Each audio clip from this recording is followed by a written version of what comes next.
Well, good evening, everyone. My name is Deba Mitra, and I welcome you all to this wonderful evening with KLF Bhava Samvad. The session we are going to have today is on the book Restless as Mercury My Life as a Young Man, Mohandas Karamchand Gandhi by Gopal Krishna Gandhi. Gopal Krishna Gandhi is a writer, academic, columnist, and a former diplomat who served as the 23rd governor of West Bengal. As a former IAS officer, he served as Secretary to the President of India and as High Commissioner to South Africa and Sri Lanka, among other administrative and diplomatic posts. Mr. Gandhi now teaches at Ashoka University, where he is a professor of history and politics.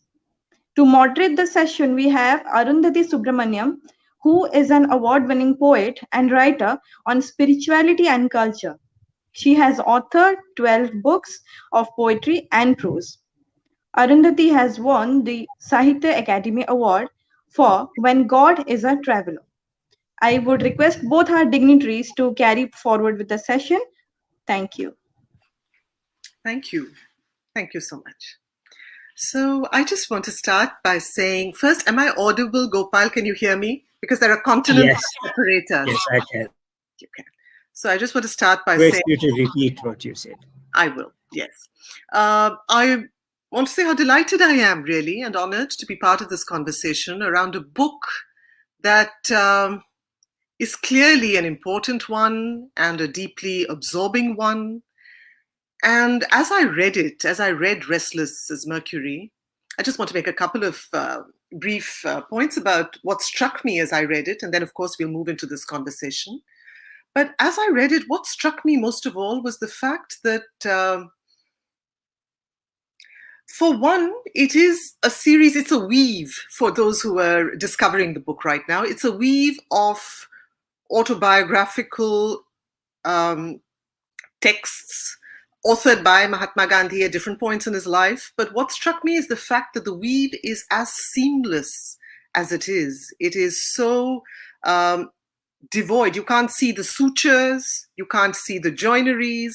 There is a cohesiveness to the entire book, which is clearly a tribute to the editor. And there's also, of course, the fact that this portrait of an extraordinary human being emerges from a restless young boy in Porbandar to a man of integrity and dynamism. You actually see that unfold. And one of the things that Gopal Gandhi mentions at the start in his preface is the fact that there is the quality here of grainy footage, unedited grainy footage. And that, to my mind, is a very strong image. And it's certainly what makes the book work for me. The fact that it doesn't seem to be a photoshopped, airbrushed commentary. There is the sense of actually watching something unfold up front and close. We'll return to the book in several ways in the course of this conversation, but I want to just start by saying congratulations, Gopal, and thank you for this book. And I'm going to start actually by asking you, well, before we actually come to this particular book, I'm curious to know something about your own journey as a writer, because I read an interview in which you actually mentioned that you don't see yourself as a writer at all, which struck me as a strange comment from someone who has actually authored a wide variety of books. Your bibliography has a translation of Vikram Seth's A Suitable Boy, you have a verse play, you have this edited autobiography, you have a novel. Lead us through your trajectory as a writer. Thank you very much for those words and words of great insight and focus. I will start with the question which you have directed at me, Arundhati, by saying that the reason for my describing myself as something other than a writer, or being hesitant in describing myself as a writer, is that it is for somebody else, that is to say, the reader, to describe the person being read as a writer. for the writer herself or himself to say, I am a writer, is like a person who is studying philosophy to say, I am a philosopher.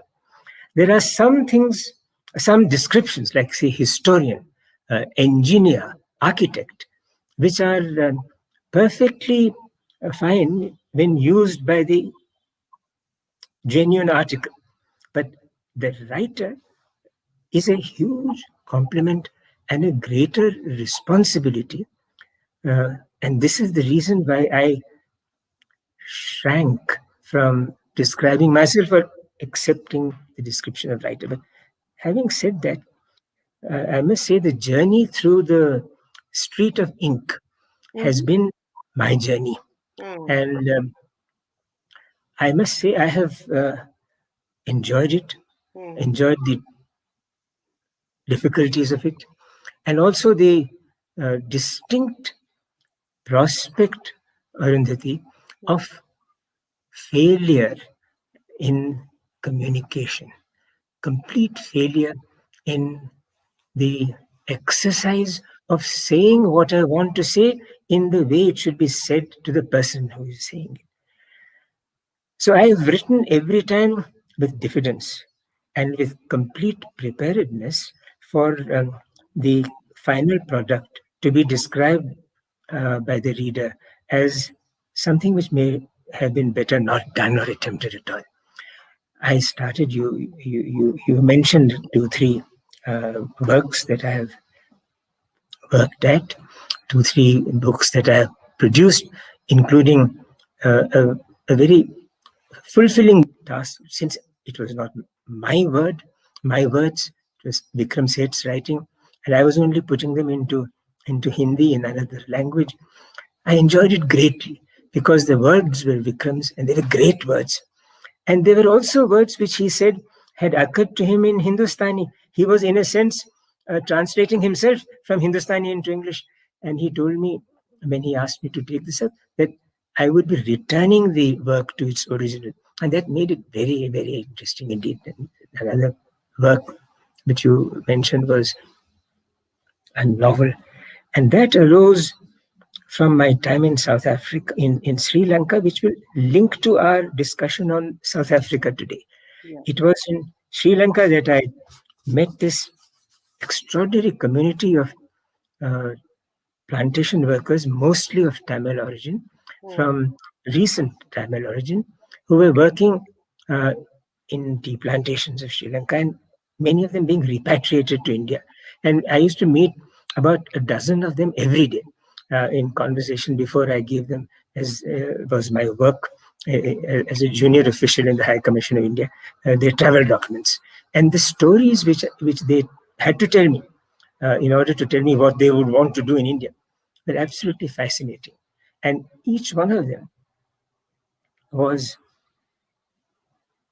a tragic character because they were leaving a country where they were born in for the reason that they came in third, fourth generation after their ancestors and were asked to go to a country which was supposed to be their motherland, with which they had no connection.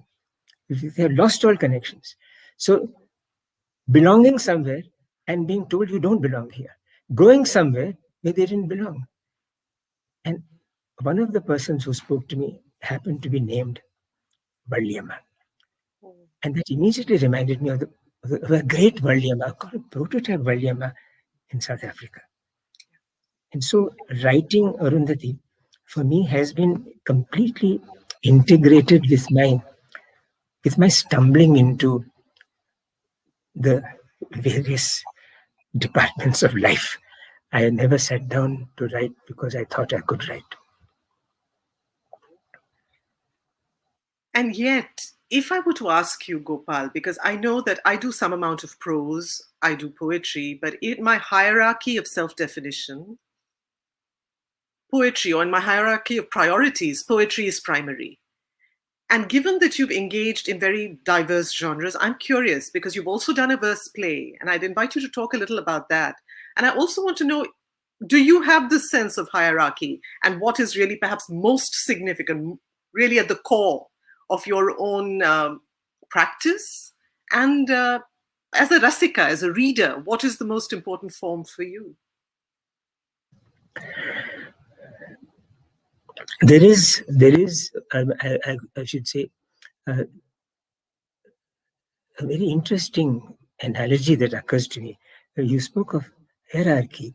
This Tamil festival and cultural event, which is called the Bommekolu, which happens in Dasara time.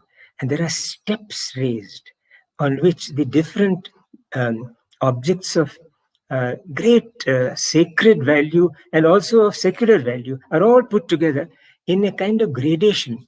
So there is a hierarchy, and there is also a great community between the different levels. And so it's very hard to say which is more important. The mother, the host of those who are invited to the Kulu, would probably want the step on which the great deities rest to be the first to be seen. The children would like the toy shelf. The father, the men in the family who generally tend to be a little distant and little away from the Bommekolu because it looks almost like a festival for the women and the children, which it is not because it is common, would probably draw attention to some work of art, something very secular, something very modern. But it's a community of hierarchies. It is, to use a phrase which the great sociologist Menaka Guruswami has used for India. She's described India as a majority of minorities. So the oeuvre of a writer is a family of hierarchies. Yes, the hierarchy is there, but stains of preferment are missing, are thankfully absent. I see. So, which means that your verse play for you is as significant as each of the other projects you've engaged in, your translations, your this particular work that we're going to be talking about shortly. All of it has obviously played its role and is as significant in the larger weave of your journey. That is well summarized, Arundhati. Thank you. If we were to come to this book, Gopal, I was struck by, again, when I was reading and I returned to your, I think it's at the very end of your book, probably in your acknowledgements or just before that, where you talk about the fact that it was a book, the idea of this book was actually suggested to you by T.M. Krishna, and that the idea resonated because of its novelty initially, and that you mentioned it to your publisher, who was excited. There was what you said was a goosebump moment for him, and the project began. But I do know that for me, there are ideas that sometimes seem novel and interesting, but to actually engage with them and immerse oneself in them for months and years, it needs to touch a place that is somewhat damp and fertile inside one. It has to be more than novelty that grabs you and that, impels you to actually sit with it for this duration, investing the kind of energy that it takes. So I'm curious to know what it was really about this project that got you started. What catalyzed it? When the idea was put to me that Gandhi's observations on his own life outside the official autobiography could perhaps be put together, I tried to visualize what had been said. Yes. That is a kind of, shall we say, a kind of problem with me.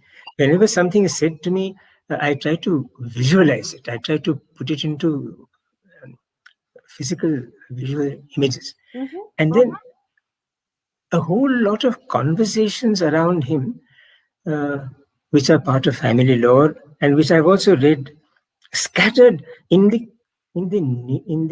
niches of his writing, came to me, and I said, "Hello, that's true." When I read the autobiography, Experiments with Truth, especially in the Gujarati, I was struck by things which, in the normal main storyline, they don't quite occur. And in fact, when this conversation took place, I was instantly reminded of one particular Hindi verse which Gandhi has used in the autobiography. Arundhathi is very interesting. This Hindi verse has been used by him in his original Gujarati writing and has somehow got elided from the English. It is not there in the English translation. It is there in the Gujarati original. The line is, "Khabar nahi jab agle pal ki, samajh mana ko jane kal ki." When you do not have the slightest sense of what is going to happen the next moment, agle pal ki, samajh mana ko jane kal ki. Who knows about tomorrow? Tomorrow is far away. We don't know about the next moment. And he lived really from moment to moment, by moment, and restlessly, as his sister described him, restless as Mercury. And that, when this was mentioned to me, I immediately thought of Khabar Nahi Jab Agle Mein.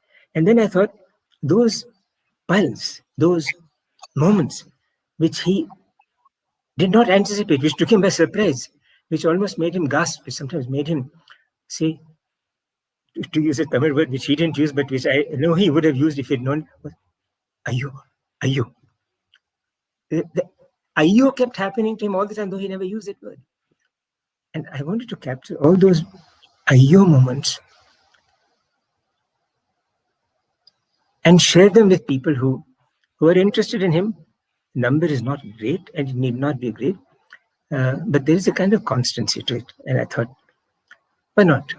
Why not go to Mohandas and ask him to speak about those Ayyo moments?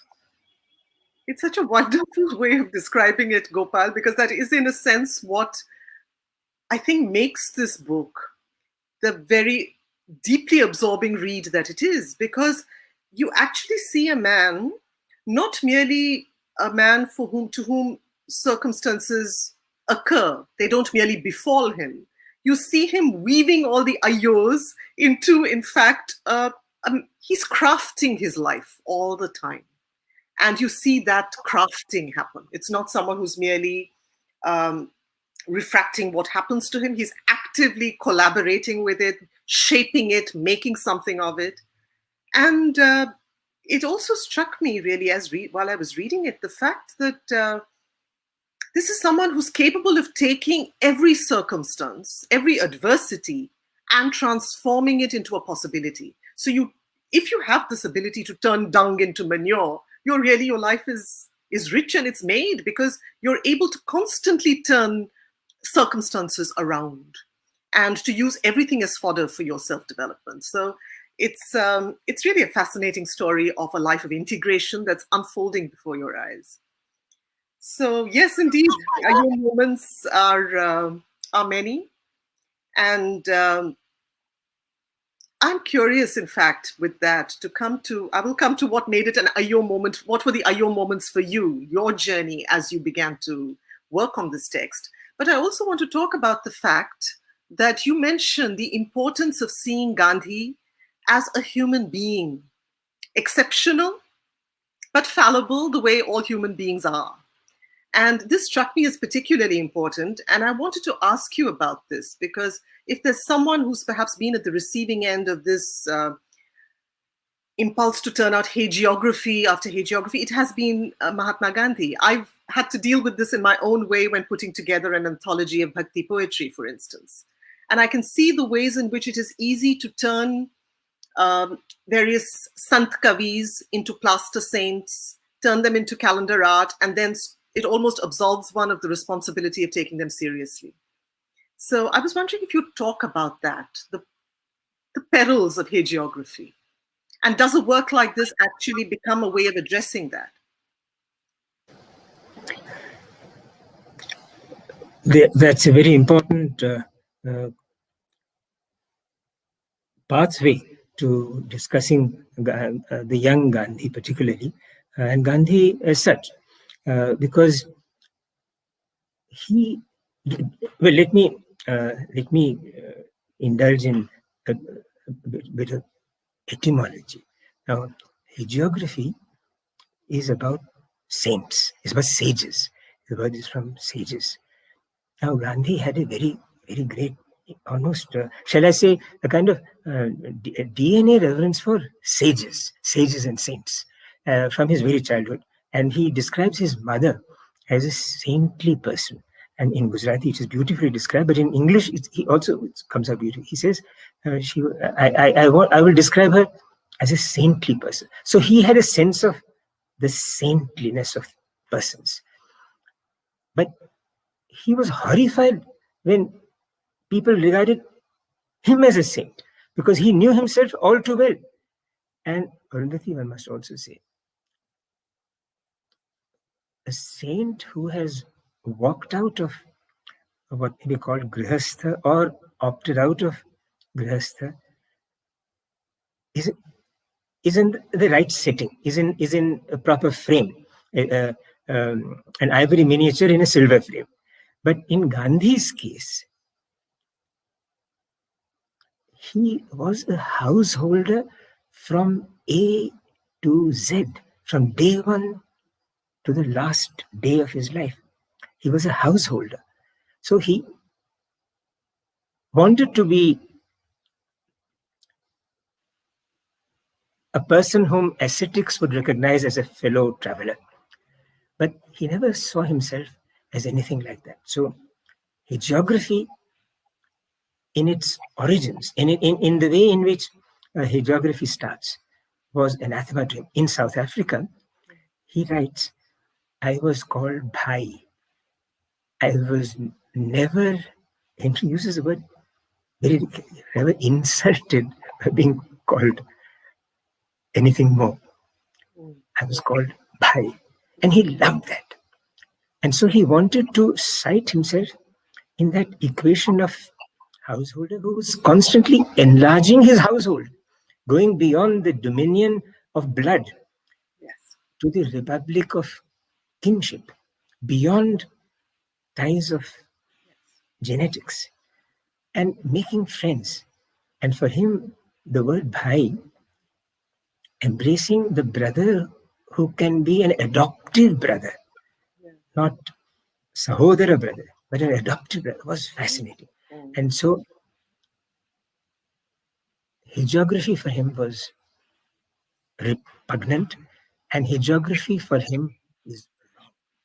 But he was, as you said, perhaps referring to what I have said, extremely fallible, always willing to own his mistakes, sometimes not as quickly as he should have, and sometimes with a fight, sometimes with a fight that he lost, especially to his wife.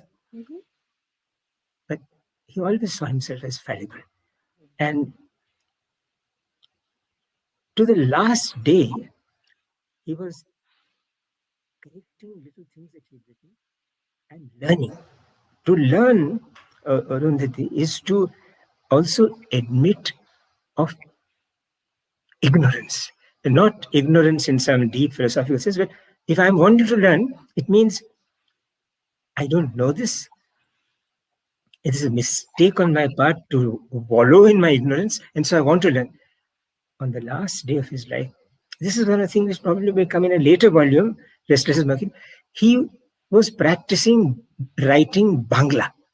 He was writing Bangla. He's 79. He has come away from Noakhali. He's come away from Kolkata. He is practicing Bangla. And that is, he is correcting, he's removing darkness. So, fallible, vulnerable.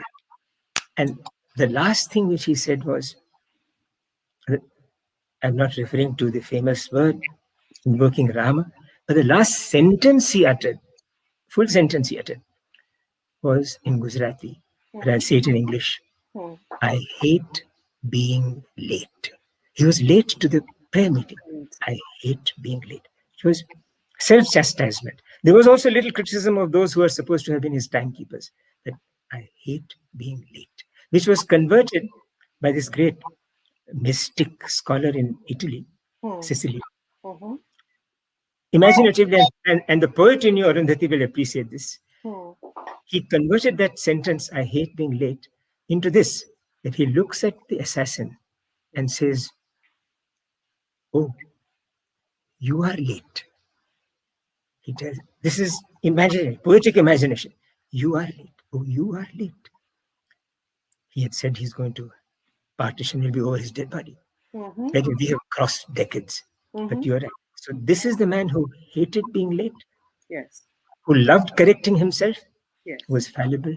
And he probably thought that he had made a few mistakes, even in the last few days of his life, about which he had probably spoken in his prayer meeting discourse. Fallible, vulnerable, human. And I think this is what makes a text like this important, because as you read, just the matter-of-factness, the unvarnished, unadorned quality of the writing, absolutely unpretentious. There is, as I said to you earlier, in a mail to you, the sense of a man who sees himself as a verb, not an acquirer of nouns, which is what many of us seem to be. And in fact, that's why I found your point about not seeing yourself as a writer, but as one who writes. I found that an important distinction, really. And I'm going to ask you a question, and then if I vanish for just a few seconds, it's because I'm plugging in a computer from which a plug has come, has fallen out of the socket. But I just want to say, I want to ask you this, Gopal. When one takes on a project like this, and this was what, a project that took several years? It took about, what, 4 years? Am I right? Or less? It took about 3 or 4 years? 2.5. Okay. But okay, I just wanted to know, when you're working on a project like this, what were the challenges you anticipated and what were the challenges that actually happened? What were the challenges you encountered? In the writing of this particular volume, the challenge was exclusion and inclusion. What does one keep out? What does one put in?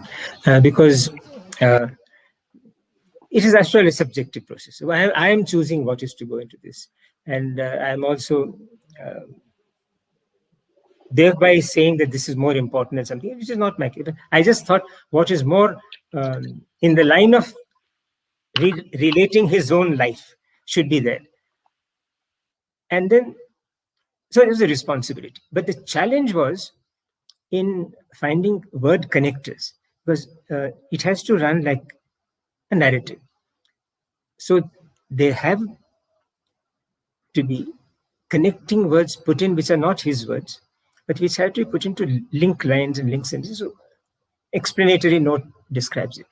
But it's very important to put them in correctly.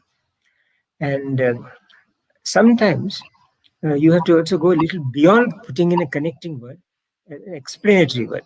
The best way to do it is a footnote, but sometimes one has to also do it. So a huge responsibility, because this was not editing some contemporary writer who would not mind being edited by a compiler, but somebody who is not there now, but whose works are there, and who was himself so fastidious. Arundhati, you will appreciate this because I know this, and I you might not like my saying this, but as a poet, I know that every word and every syllable, every pause and every space between words, in your case, has been measured on a goldsmith's weighing scale. The dust of diamond is weighed by you when you write your poetry, and Gandhi was like that.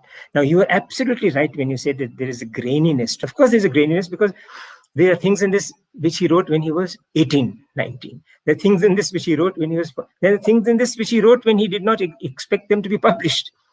And conversations. Mm-hmm. So there is that. All that is there. And it has to be put in a way that carries the weight of his veracity with the compulsions and requirements of editorial ease. That was the challenge. And I have made many, many mistakes in this. And I hope every imprint, and I hope there are more than one, will smooth out some of those. I must say that this quality that, when you read a text, a quality, a certain flow, a kind of sahaj quality, that is vital. And that's what I meant earlier about the cohesiveness of this text. It reads like that. There is a naturalness, there is a flow, and there is the sound of the voice, the timbre of a voice, consistent throughout. Excellent word. Yeah. But I'm also curious. So what were in fact, this is the point perhaps at which I will also invite you to read something from the book. But I want to ask you before that, what are the kinds of discoveries one makes about a figure about whom we believe we know a fair amount already? What does it, I know that I made discoveries while reading the book, but then, that's me. For someone like you, what are the discoveries when you're actually immersed in this material? Were there discoveries? Were there surprises? This connects to your earlier question about Ayyo moments. Yes. Now, as a very fond nephew, I've always had a very partial corner in my heart, my mind, for my eldest uncle Gandhi's first son, Harilal Gandhi. Now, I knew the great story of Harilal Gandhi, but I did not know, frankly, until I began reading some of these texts, that Gandhi had described Harilal's sacrifices and role in South Africa in the most lavish terms of praise. He says, I want every Indian to do what Harilal has done. Harilal had gone streets ahead, literally, of his father in the offering of Satyagraha. He served much longer in jail in South Africa than his father did, making his father extremely proud. And he suffered hard labor, sentence, hard labor. And hard labor in South Africa in those days was hard labor. Gandhi knew that. And he was called Chota Gandhi by the people in South Africa, by the Indians. And the Bada Gandhi loved this description of his son, and took pride in him. And when the break came between father and son, it was a very important break. After he had been to jail, after he had said his piece, after he had done his bit for injustice causes, when he said, I think now I have to do something for myself, and father, you have to help me do something for myself. I am myself a father, I have a wife and children. Yes. And the father says, no. Break comes. And he just ups and leaves. And then Gandhi tells us, this is something which was a real Ayyo moment. Yes, for you. As you When Gandhi goes to the room where Harilal has left from, he finds that Harilal has taken with him, among the things which he has taken with him, Harilal has taken with him a photograph of his father. So at the moment of his break, at the moment of his first, we call rebellion, he did not forget to take the image of his father with him. What does this mean? I don't know. I don't want to exaggerate the importance of that moment. All I want to say is the sacredness of each individual moment is complete in itself. We should not want to explore it. Just look at it. As J. Krishnamurti would say, look at it totally, without giving it a name. Harilal taking his father's portrait with him, as described by Gandhi himself. So this was one. The other very similar episode, which I found extraordinarily moving and stunning, in fact, was his saying that once when he saw this fellow prisoner, being put through great privations in jail, he asked himself, what have I done? Because I have asked them to come to jail, they have come to jail. They're suffering like this. They're suffering physically, emotionally, spiritually. They may even die.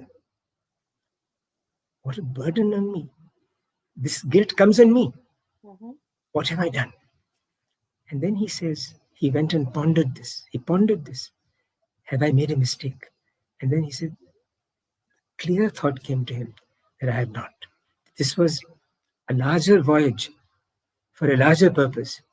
And he was a mere instrument in catalyzing it. And they were all in it together. And he should not think that he was the leader and others were led.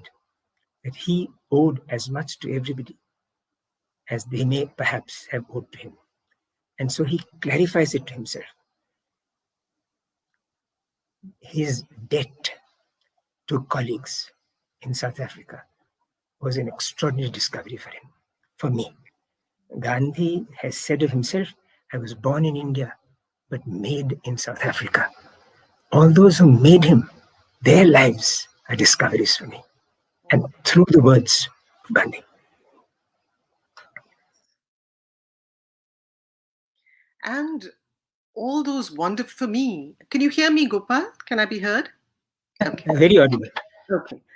Those wonderfully, the spirited exchanges with family, wife, son, that brings to, brought something very real, very tangible. And it brought me back to what you said earlier, that it's the gaze of the householder widening and widening to really include more than it leaves out. It is, it's a wonderful way really to look at it. And I wonder if at that moment you'd actually like to read something, Gopal, some excerpt from the text to give us a sense of it. You would like to, yes. Since you had suggested that I might do so. Yes, I would like to read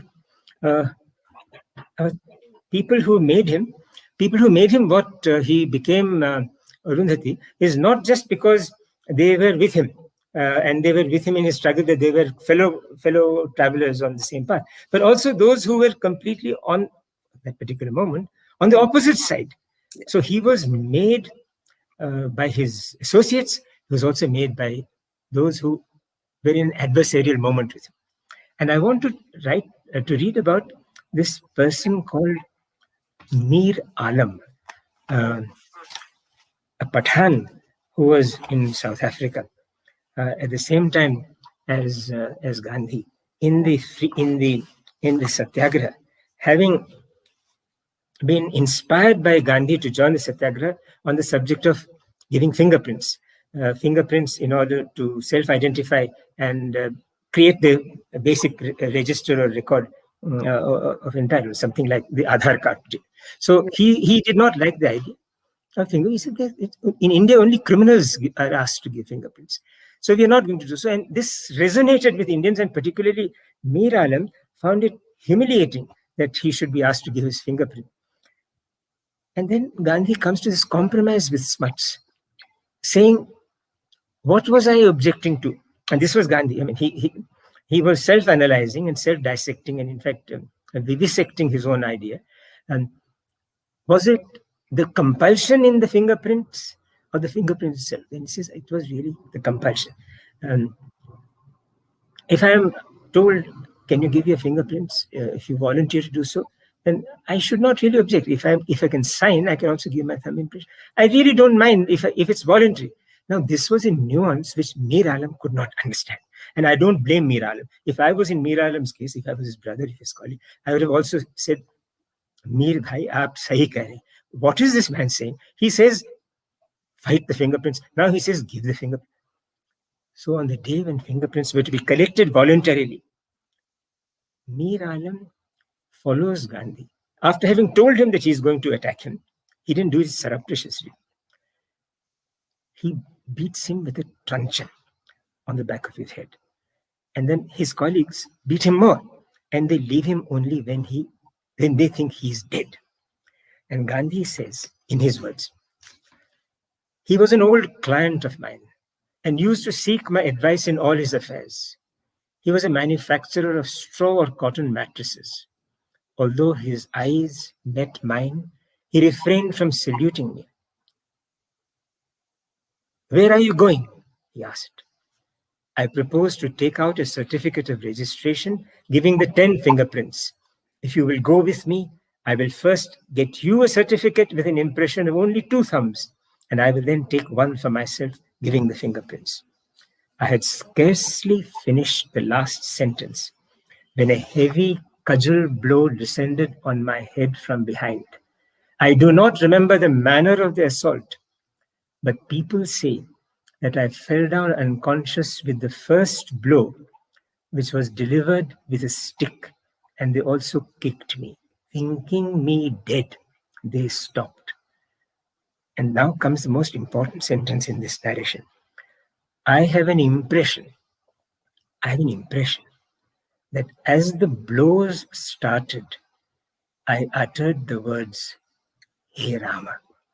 Now this is in 1908, 40 years before the same words had to escape his lips. In South Africa, the assailant was Mir Alam. I don't have to give the name of the assailant in India. But Hey Rama was constant. I'm glad you read that particular excerpt. It's the one I hoped you would read. And makes me wonder, really, if I were to ask you, as I finished this book, I asked myself, and it's a question I'd like to ask you too. I asked myself, what really constitutes greatness? And, there were many things that came to mind. For me, it was, his integrity, the life of self-integration, the ability to align action with self-examination. But I think for me, above all, what seemed to come through was this sense of a man who was able to turn, as I said earlier, every circumstance into fodder for growth. Just this alchemizing ability, really. And to turn an assailant into an ally, to turn an enemy into a friend. We see that happen as well in one of the incidents where he talks to Millie about the man who comes, I think, to stab him. And he says, he's a friend now. And I have, that ability to turn him in a single encounter, virtually from adversary to ally. For me, that was what came through very, very strongly. But I would ask you this question, Gopal. What is it that in your mind are there ingredients of greatness? And what might those ingredients be? And then we move into Gandhi as well. Can I request you to rephrase the last bit again? Rephrase it in a way in which you can enter it. Yes. So are there ingredients of greatness? And then in the portrait of Gandhi itself, as it emerges in your book, would you like to talk about that? What strikes you really as the most remarkable qualities?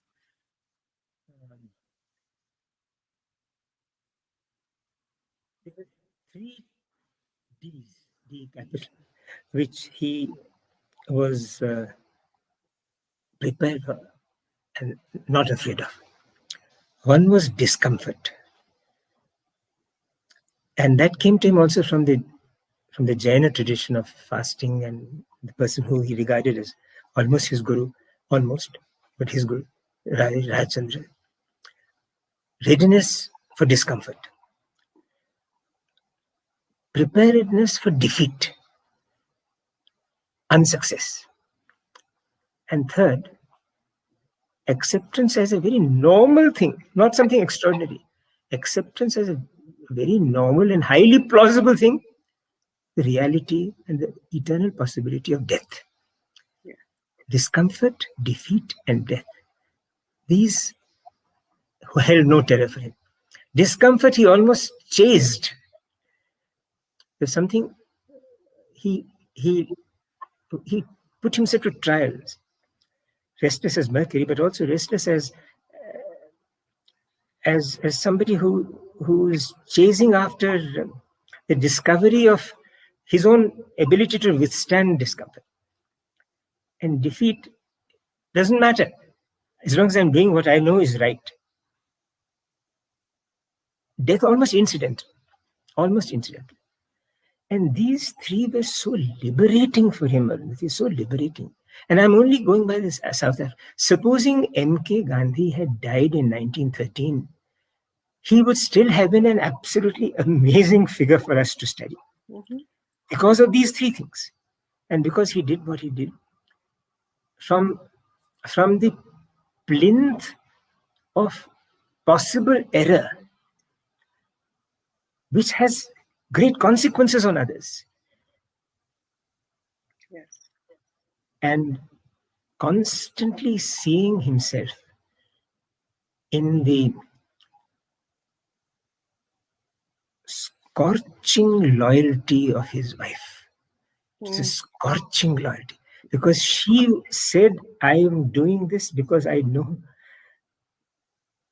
He called him Kastur. I don't know what she called him in his letters. She had a wonderful Gujarati expression for him. But supposing she, who was 3 or 4 months older than him and who had known him from the time when they were both 13, married at 13, she has seen him as a kid. And now she sees him in this fantastic role. And she tests him every time, and sometimes very harshly. And he has some very harsh things to say about her. But that loyalty that he got from her to the very end, these are the things which really, for me, made him so great. Discomfort, defeat, death, and the ability to place himself in the dock of his slightly older, no less wise, and certainly no less courageous wife who had known him as a child. In the dock. Mm-hmm.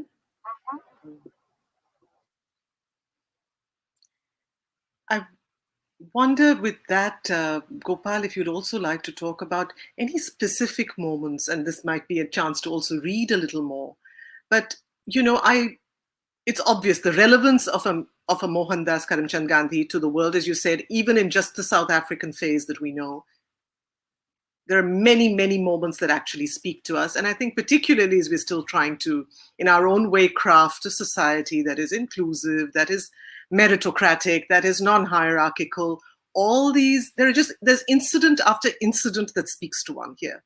I wonder if there's anything you'd like to read at this point or talk about, moments that struck you as you put this together as searingly relevant for this moment. This might seem almost anticlimactic, but we are living in times of almost foundational crises of civilization. But amongst most of them, very important among them, is our imperviousness to the physical environment, to nature. Mm-hmm. Now, Gandhi never used the word, he never knew the word ecology. He did not know the word. Yes. But in the great march, the great moment, his great moment in South Africa, his moment of triumph, is the Great March of 1913, when he galvanizes Arundhathi, rich businessmen, intellectual writers, lawyers, and mine workers like Maliyamma, illiterate, but all together in this march. Can you imagine? Look at the composition of those marchers. They're from every seam of Indian society. Yes. And when they're ready to march, Gandhi gives them a set of rules to be obeyed. That's one set of rules. And I just want to read out one thing. I was absolutely astonished that a man whose priority was the dislodging of what was not then called apartheid, but was literally that. The honor of the Indian community is involved, and they're all marching. And what does Gandhi tell them? One which is not surprising. They, namely the marchers, should expect no shelter for night halts during the march, but should sleep on the grass. Okay. But then, no trees or plants on the way should be harmed in the least. I mean, I was absolutely blown by this. What is this man's pride? He is on the continent which has given the world Wangari Maathai, the planter of millions of trees in Kenya.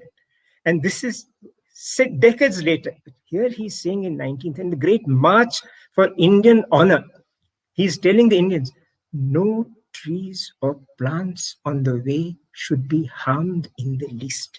This is an ecological message today. That whatever we are doing, political, social, philosophical, literary, aesthetic, we are duty bound to protect the physical environment. And if we don't, we have a very heavy price to pay. And what we are experiencing today in terms of the virus has much to do with the way we have maltreated the physical environment.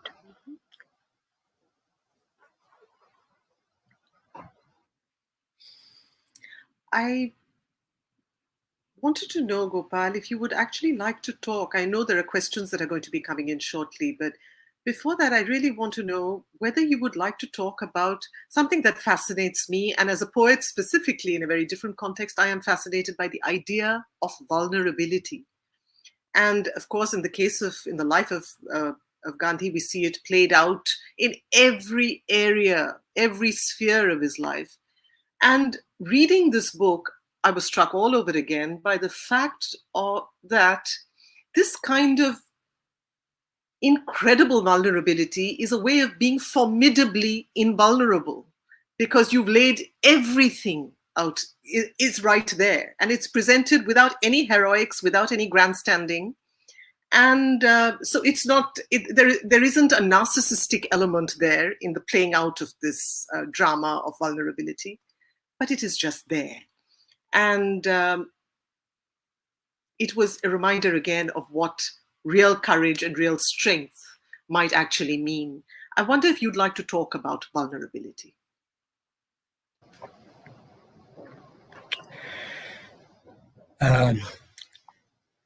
In one of these passages in the book, Gandhi speaks of the episode of the slaying of Vali in the Ramayana.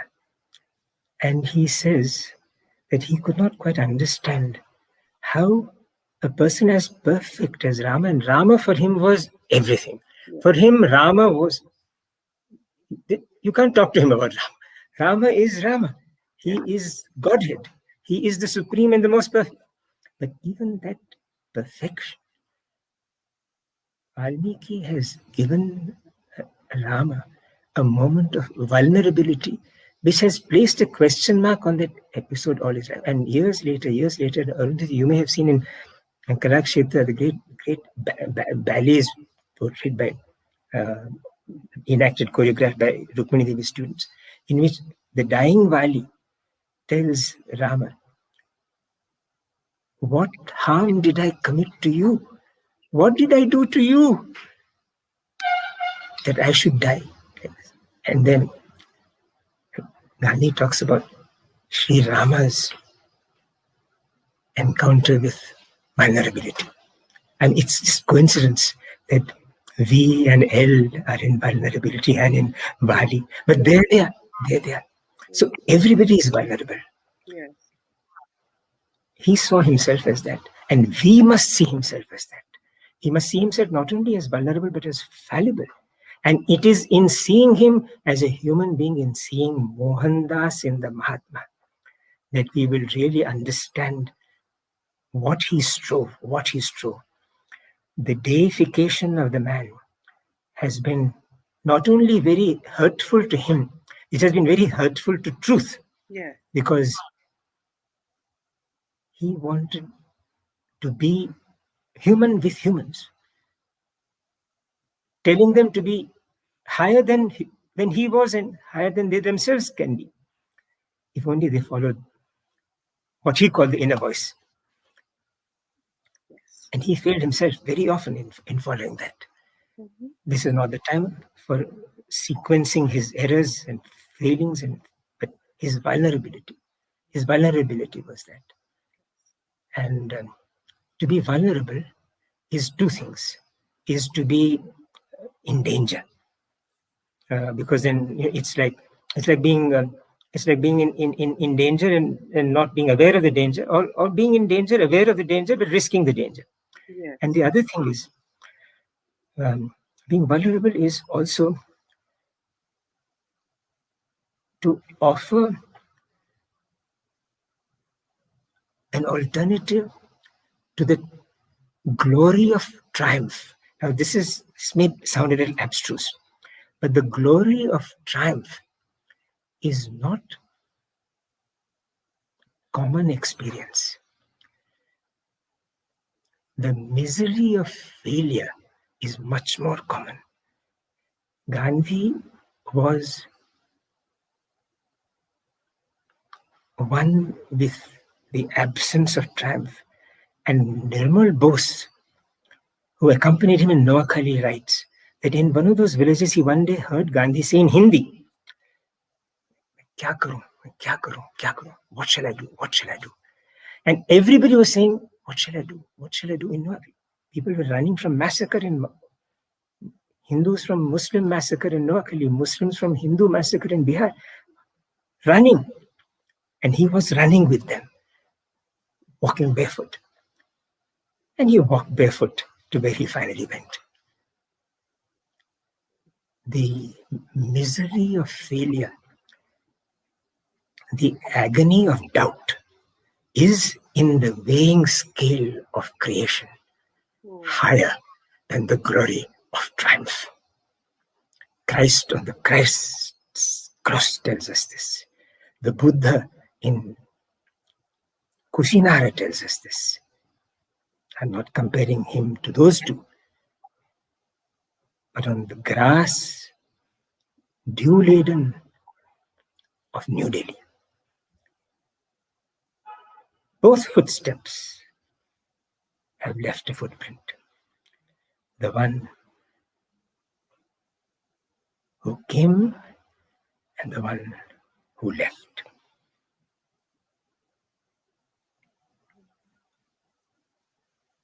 It's a moving moment, actually.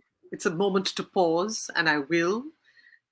And I also see Sitanshu typing in a question, so it seems like the right moment to pause. But I'm going to ask you, before we move into the questions, Gopal, is there any particular segment of the text that you would like to read at this point? Or should we actually conclude later, maybe in the next 10 minutes when we conclude, maybe we should conclude with the sound of the text. Would that make more sense? Very hard to. Let me just read the very last line. Yes. You see, many of us have heard Subbulakshmi sing this bhajan. Asuvana prema bela boi. Asuvana se sincha prema bela boi. In his letter, which he writes from aboard the ship, taking him and Kasturba and Kalan back for the last time, he writes to his nephew in South Africa.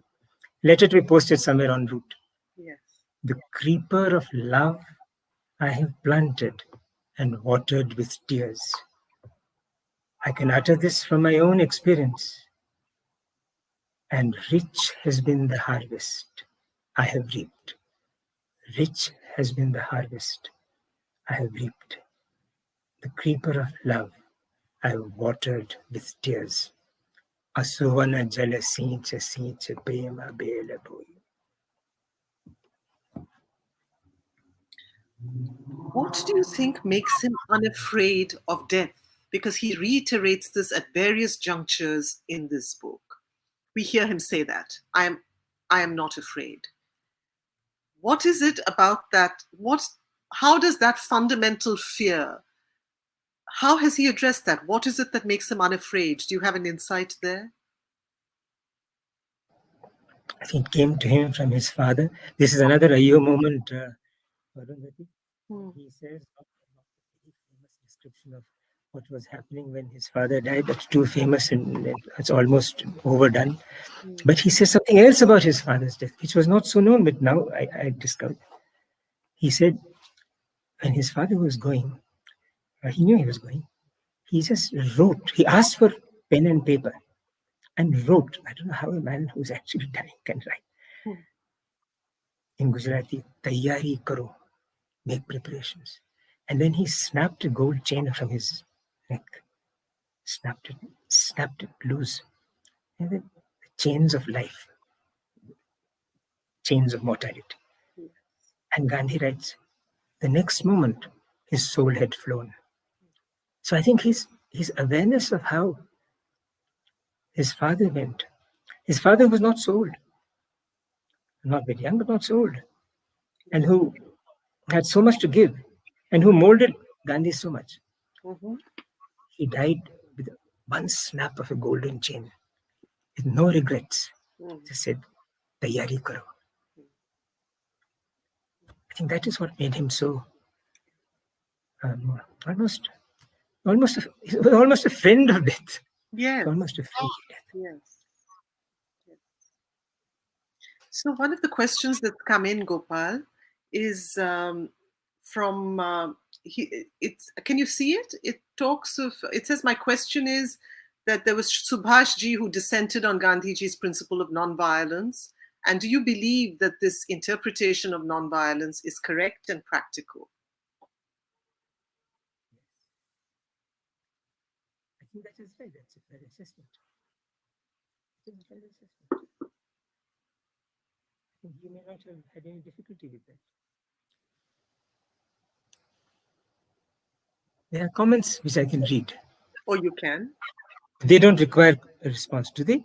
Arundhati, these two comments? It's interesting. There are quite a few comments. There is this question returns several times about non-violence. I'm sorry, I'm not able to scroll down, but maybe Sitanshu can help us with this. Sitanshu, there are any specific questions that you think Gopal should be addressing? Stunning accurate calculation. There is a question that's come up in the question on non-violence. Namaskar. I should go down. Namaskar to who said namaskar. Hi to who said hi. Pranab Pasayas, my question is, Subhashji dissented on Gandhiji's principles of non-violence.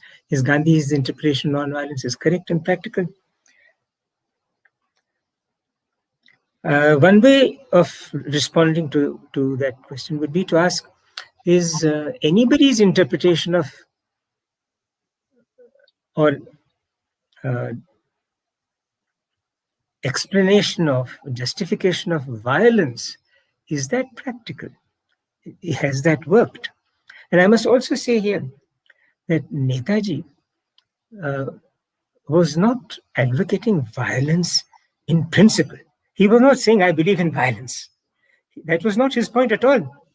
Netaji's position was that in that particular circumstance, in the white heat of the Second World War,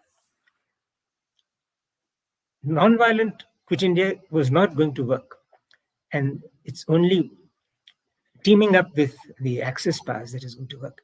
He was not saying Gandhi stands for non-violence, I stand for violence, not in the least bit.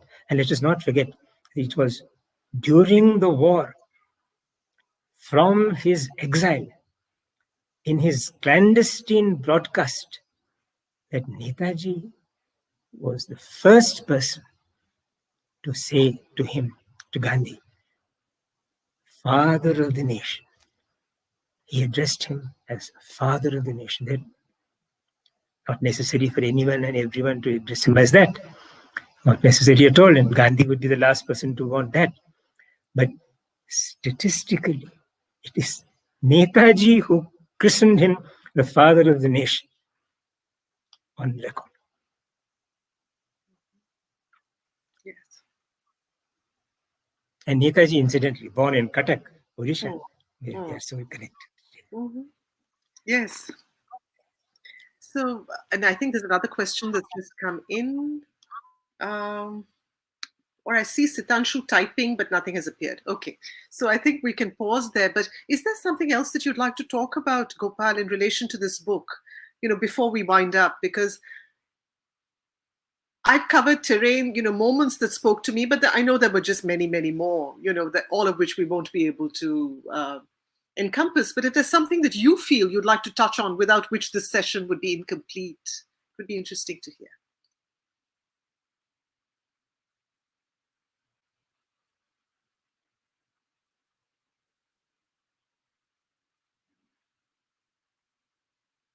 Not just to expect the unexpected, that is very much to expect the unexpected, but also to discover what may be called greatness, or what may be just called simple worth, solid worth, the thingness of things, the quiddity of things, the grain in the chaff. To discover that, to expect that in the most unexpected persons, in the most unlikely persons.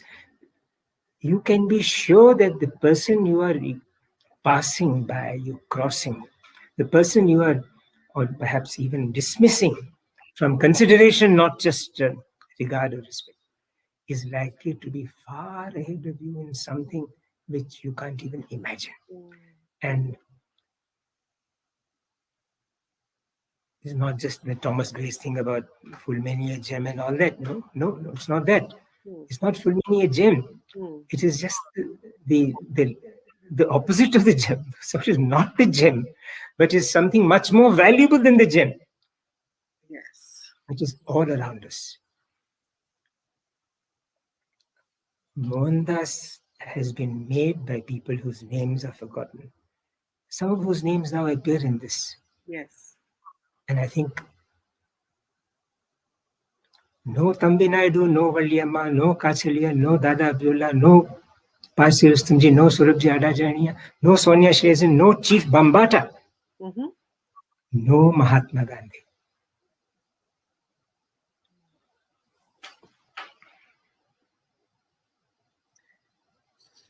Thank you, Gopal. Thank you. Thank you for a session that's been, I knew it would be a session that would be fascinating, but it's been much more than that. It's been much more than that. I think it's also been deepening and deeply, very profoundly insightful in ways that I don't think I imagined at the start of this session. I'm so glad it's traveled to places one never imagined it would. Thank you. I only hope I was worthy of your time. Not just worthy, but I want to say to those who are listening in, this is a book that's worthy of being owned. So it's a book to go out there and get for yourselves. Thank you. Thank you, Gopal. Thank you, Rashmi, and the entire team at Kalinga.